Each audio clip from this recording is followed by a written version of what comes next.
Hola, querida comunidad, amigas y amigos, pacientes.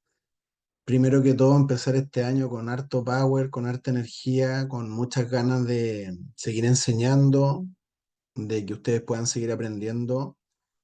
Y quise empezar este año con un tema, a mi parecer, muy complejo del punto de vista de cuando uno llega al diagnóstico, tanto para el médico como lo difícil para un paciente que es diagnosticado con una enfermedad autoinmune que se denomina lupus eritematoso sistémico.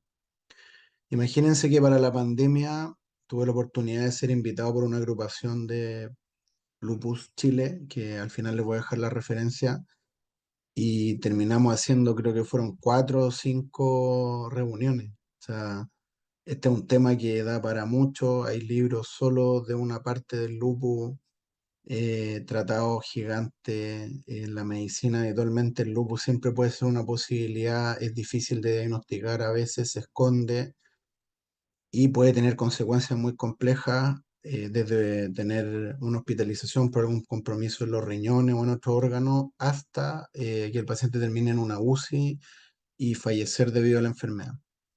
Así que harta atención a lo que vamos a hablar hoy día. Yo les voy a ir mostrando un poco en palabras para ustedes, ¿cierto? Las características, si bien es cierto, a veces pueden haber algunas palabras más técnicas, dejen en los comentarios, yo en la medida que pueda voy a ir respondiendo, ¿ya? Entonces, esta es una presentación que armé, de varias cosas que he estado haciendo respecto a lo que estoy haciendo este último tiempo del canal de YouTube. Entonces, primero que todo, ¿qué es esto del lupus? Primero, el lupus es una enfermedad autoinmune y como he visto en otras circunstancias, ¿cierto? Tener una enfermedad autoinmune significa que ese sistema que está dentro de nosotros, en nuestra sangre, que tiene células que se llaman células del sistema inmune, como los leucocitos, los linfocitos y otros muchos más, están coordinados de manera específica para protegernos de cosas externas, para limpiar cosas propias que están envejeciendo también, y principalmente es como nuestra policía, está patrullando y nos va a ayudar. Sin embargo, este sistema inmune que funciona de manera coordinada de vez en cuando se puede echar a perder y va a producir en la sangre algunas situaciones que se pueden medir, y eso va a terminar haciendo que nuestro mismo sistema empiece a defectuarse, empiece a estar deficiente y en vez de ayudarnos, va a empezar a producir una alteración interna que termina dañándonos. Ahora, esto que les digo yo, eh, sientan que su sistema inmune siempre los va a querer ayudar, pero algo está pasando en nosotros que evita que ese sistema inmune nos ayude. Puede ser algo asociado a la alimentación que estoy haciendo mal, puede estar asociado al estrés crónico que estoy viviendo, puede estar asociado a no sé, a una exposición solar muy extrema, al humo del tabaco, a infecciones intercurrentes, a la parte genética también se puede asociar. Entonces, hay que pensar que este sistema nos quiere ayudar, está presentando unas fallas, tenemos que tratar de encontrar esas fallas para volver a la normalidad, ¿ya? ¿Qué tiene que ver el lobo con el lupus? Entonces, si uno se va como al origen de las palabras, en el latín, lupus viene de lobo. Y esa palabra, la primera vez que se utilizó, así como un poco en la historia de la medicina, fue hace muchos años atrás, en el siglo XIII, por ese doctor que está ahí. Estos son datos que uno va recopilando en la universidad, también en internet, hay harta información. Y él le puso así porque cuando vio pacientes que tenían lesiones específicas en la cara, le recordó las lesiones faciales erosivas que podían generar la mordedura de un lobo. Por lo tanto, lupus eritematoso viene de las lesiones o cicatrices producidas por las lesiones de los lobos. Eritematoso es porque el eritema es un color rojizo. Y la parte de sistémico, porque el nombre completo es lupus eritematoso sistémico, es porque sistémico significa que puede afectar muchos sistemas y órganos. Acuérdense que yo cuando le hablo un poco de los sistemas y los órganos, les digo que los sistemas son, por ejemplo, el sistema respiratorio, que es un conjunto de órganos y estructuras del cuerpo, la tráquea, los pulmones, los bronquios. El sistema digestivo sería el intestino, el estómago, las glándulas accesorias como el páncreas, el hígado y así sucesivamente. Entonces, se le dice sistémico porque podría atacar el sistema nervioso central, el pulmón con el sistema respiratorio, la parte renal, la parte cutánea. Sepan ustedes que la piel es un órgano también, la parte musculoesquelética, que sería las zonas articulares y musculares, los vasos sanguíneos que cuando se ven alterados producen una enfermedad que se llama vasculitis y muchos otros más. ¿Ya? Entonces, este lupus eritematoso sistémico va a ir atacando todos esos órganos que ustedes ven ahí, o no, no necesariamente va a atacar todo. Entonces, ¿qué pasa aquí? Si me diagnostican un lupus, no necesariamente es el más grave y sistémico, que es el que compromete los órganos vitales. Entonces puede que yo tenga un diagnóstico de lupus, que mi vecina tenga un diagnóstico de lupus, que una compañera de trabajo tenga un diagnóstico de lupus, y las tres van a tener características diferentes. Entonces siempre aprenderse eso, que las enfermedades son individuales para cada ser humano. De repente me pasa que hay mucho temor, que una paciente joven llega a la consulta y dice: doctor, me acaban de diagnosticar lupus, yo tengo mucho miedo porque tuve una abuelita con lupus y ella murió, o una compañera de trabajo con lupus y la veo llegar en silla de ruedas, o una paciente con lupus y veo que se está dializando. Entonces, es muy variado este lupus, y aquí, así como a grandes rasgos, yo les voy a decir que uno lo puede catalogar como en tres tipos de lupus. El lupus cutáneo, que tiene sus variables, hay un lupus que se llama agudo, subagudo, hay un lupus que ataca zonas más específicas, hay un lupus que ataca muchas más zonas en la piel.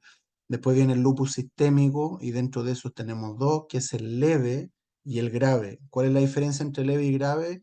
Principalmente el compromiso de órgano que está ocurriendo. Por ejemplo, tengo un anticuerpo de lupus, tengo síntomas de lupus, pero mi riñón está estable, mi pulmón está estable, no necesito hospitalizarme, probablemente no necesite prednisona, o si necesito va a ser dosis baja y probablemente con un fármaco específico voy a andar bien.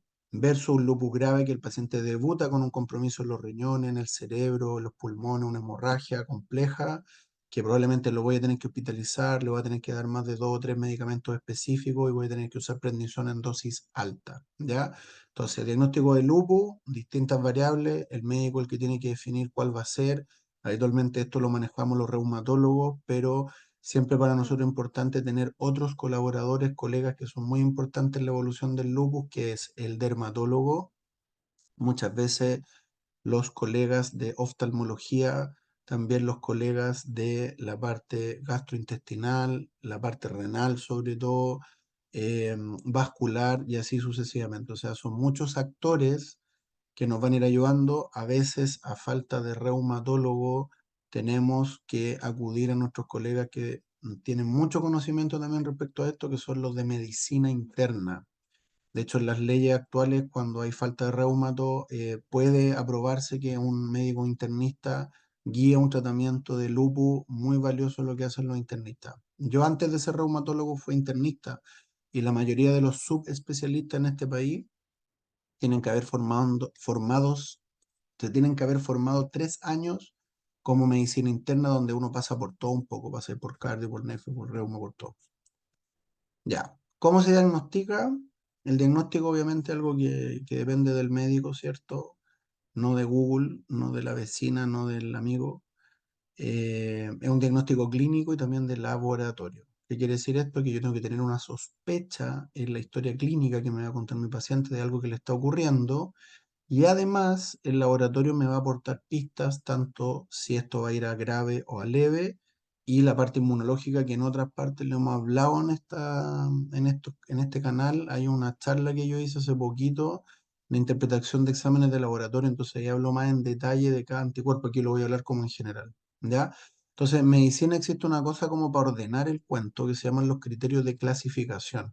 Entonces ahí se reúnen distintos expertos, por ejemplo, Hay una clasificación que está ahí, SLICC, que es un grupo de lupus a nivel internacional. Hay una directriz que es de Estados Unidos, que es la ACR, y hay otra que se llama EULAR, que es la europea. Entonces ahí ellos se reúnen, van viendo casos clínicos, van viendo estadísticas, es un montón de gente que está detrás para poder facilitar la pega un poco y unificar los criterios, que en el fondo en todo el mundo se diga ya, este paciente puede tener lupus en China, debe tener los mismos criterios que en Estados Unidos, los mismos criterios que en Europa, etcétera. ¿Ya? El paciente habitualmente debe tener por lo menos un criterio clínico y un criterio inmunológico, que es de los exámenes de laboratorio específico, para poder decir usted ya tiene lupus.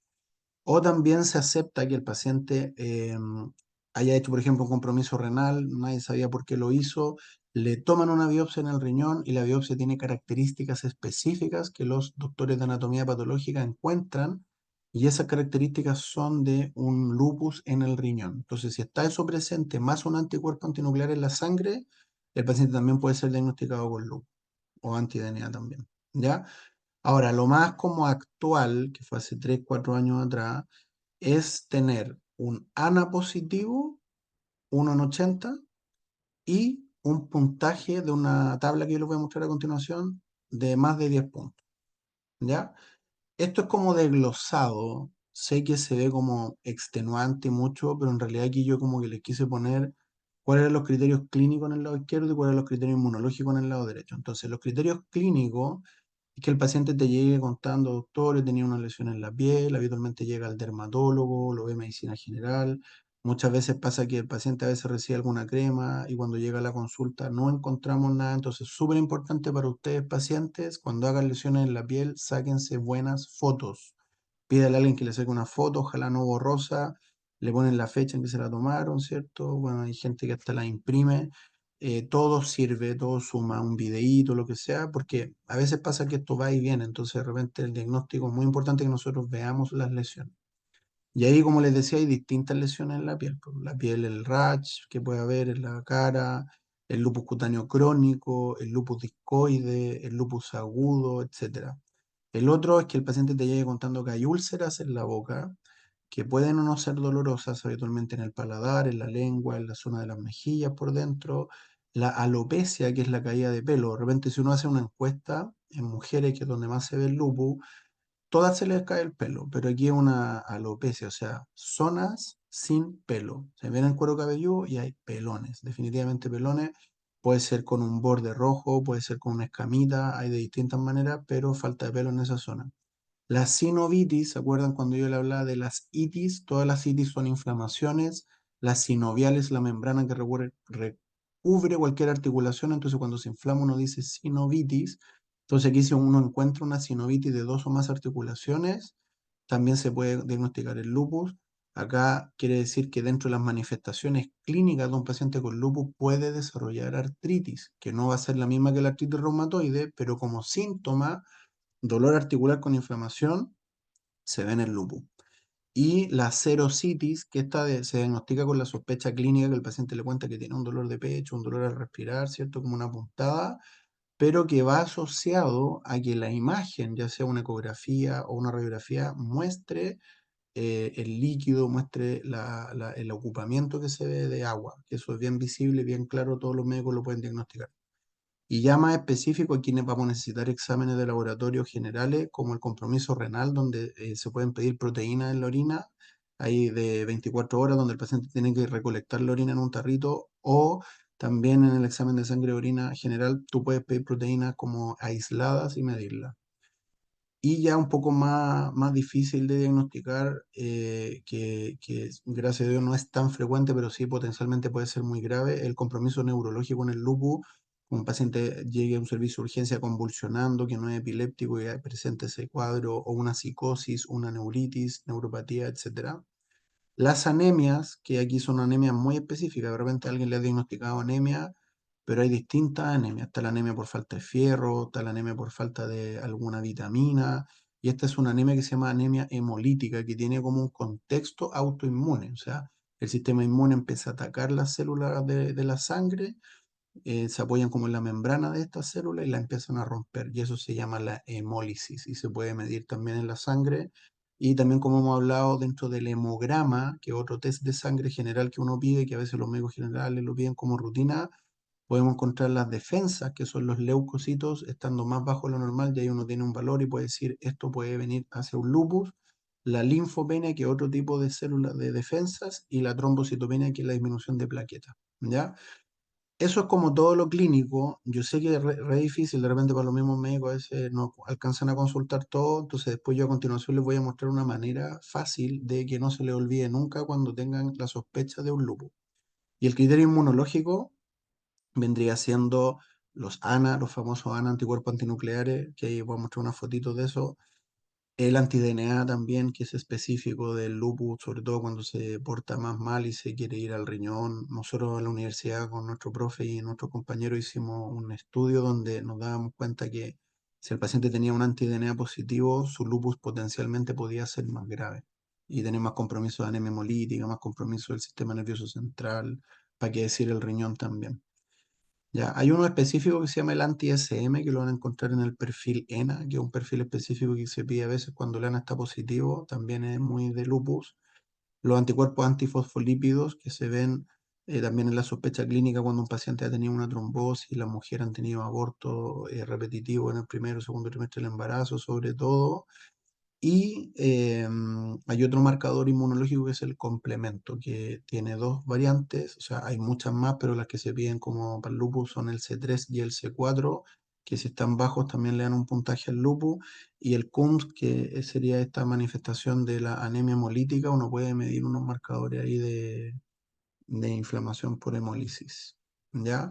Entonces, en resumen, porque es muy enredado todo esto, los dominios serían los clínicos, por un lado, que es todas las manifestaciones clínicas y esto, cosas de los riñones, y el dominio inmunológico, que serían los marcadores inmunológicos. Entonces, los dominios clínicos lo agruparon en 7.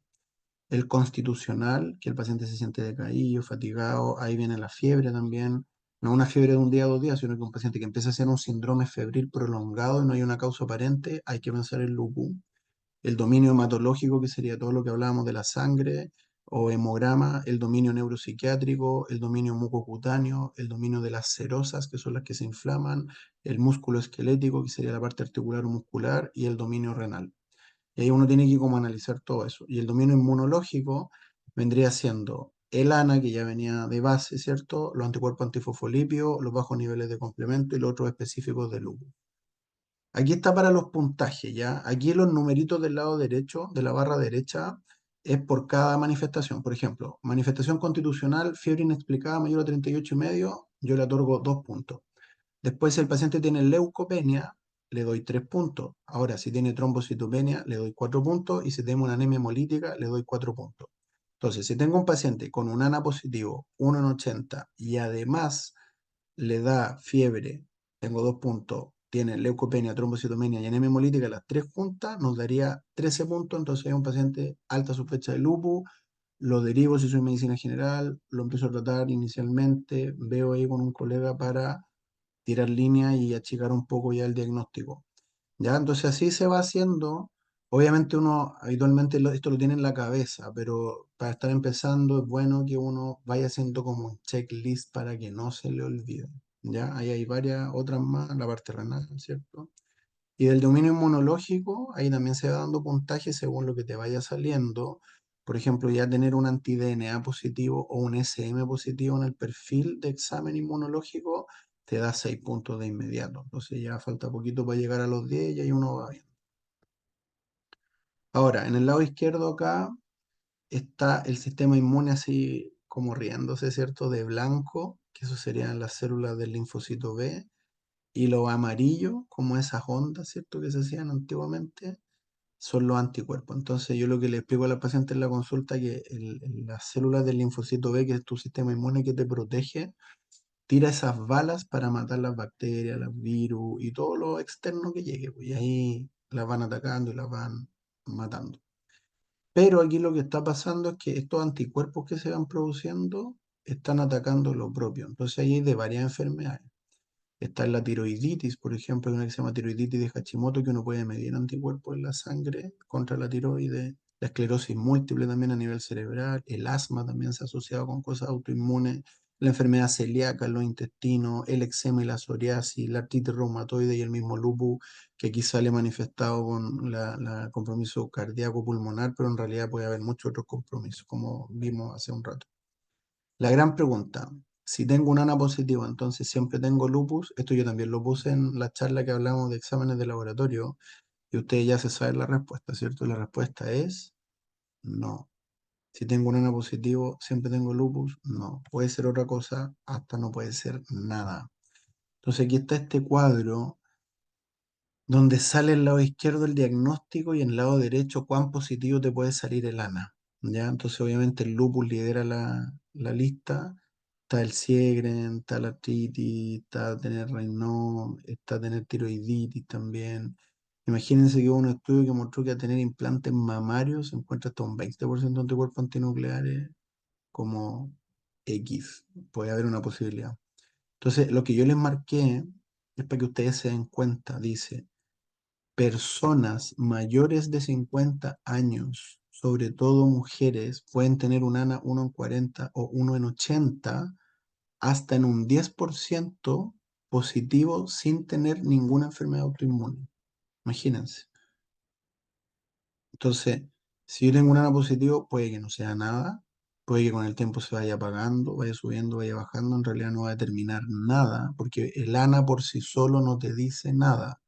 Solo te dice, atención, hace el interrogatorio a tu paciente, ve qué síntomas está presentando y ahí se toma una decisión de si se trata o no se trata.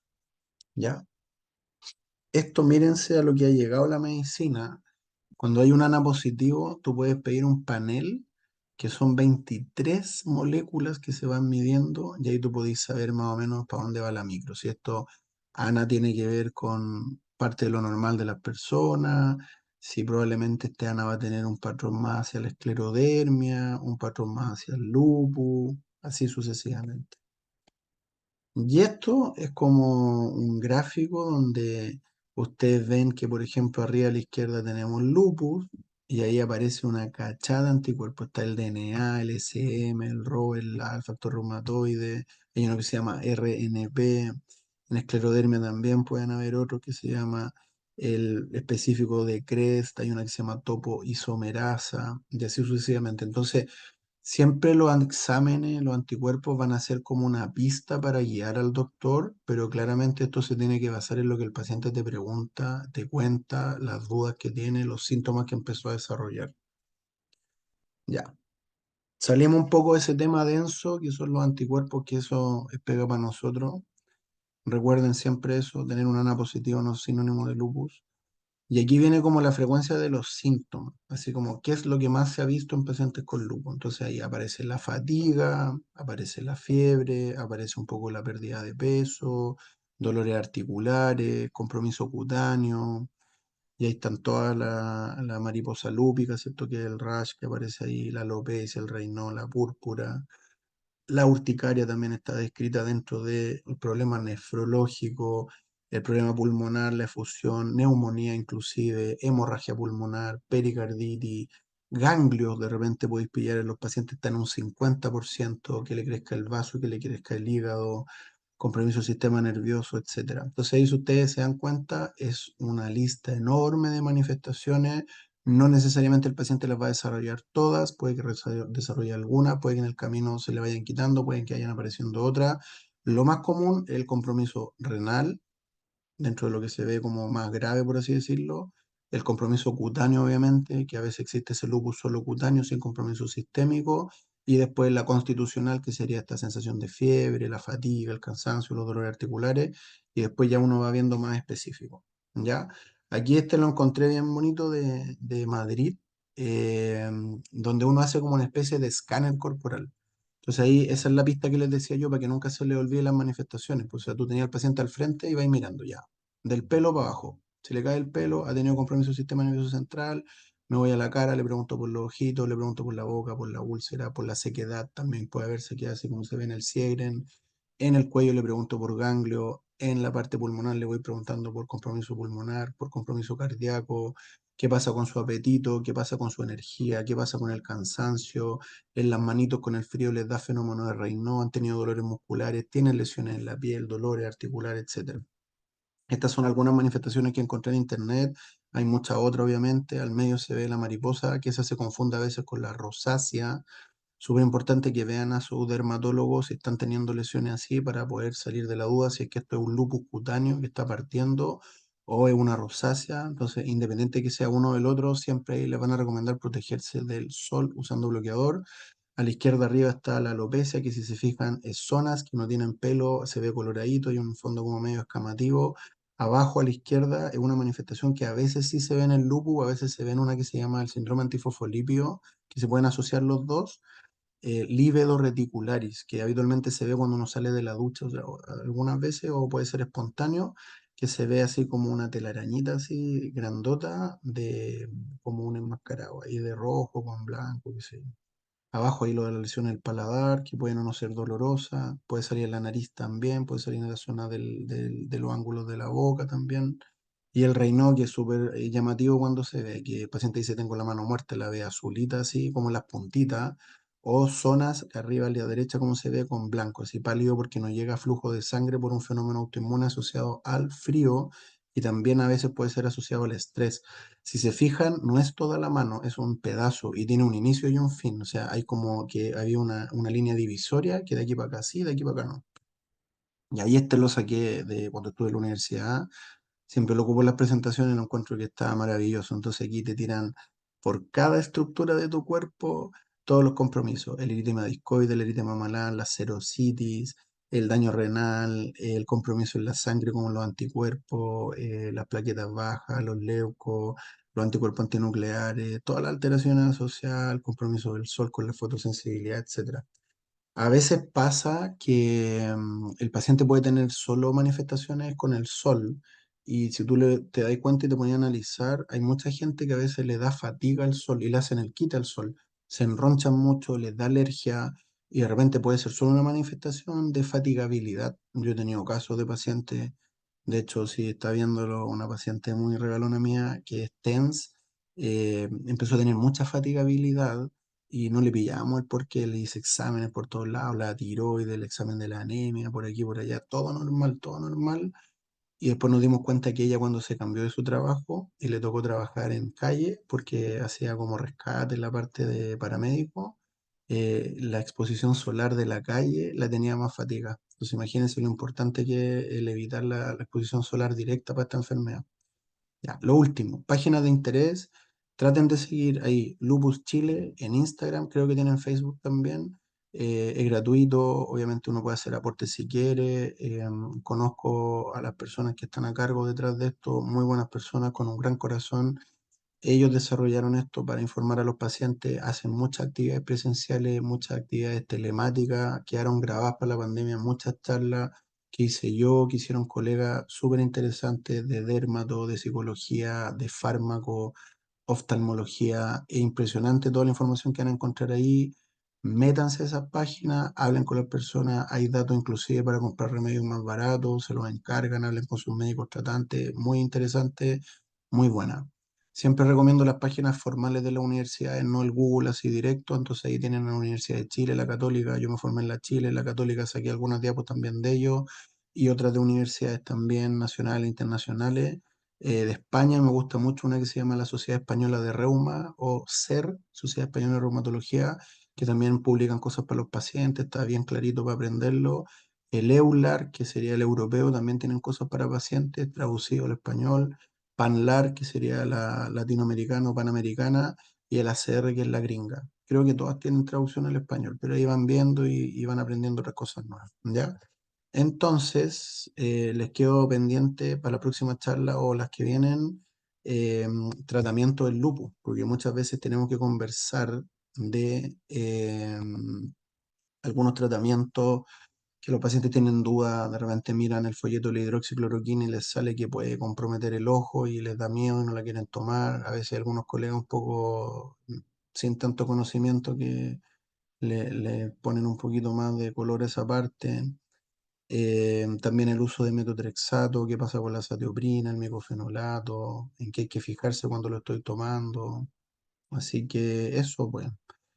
Espero que les haya gustado. Este año vamos con todo. Siempre les digo, compartan este video, escriban si tienen dudas. Yo en la medida que pueda les voy respondiendo. Si alguno de ustedes acá tiene lupus, tiene algún familiar o alguien con lupus, cuenten la experiencia, veamos qué pasa con esos casos.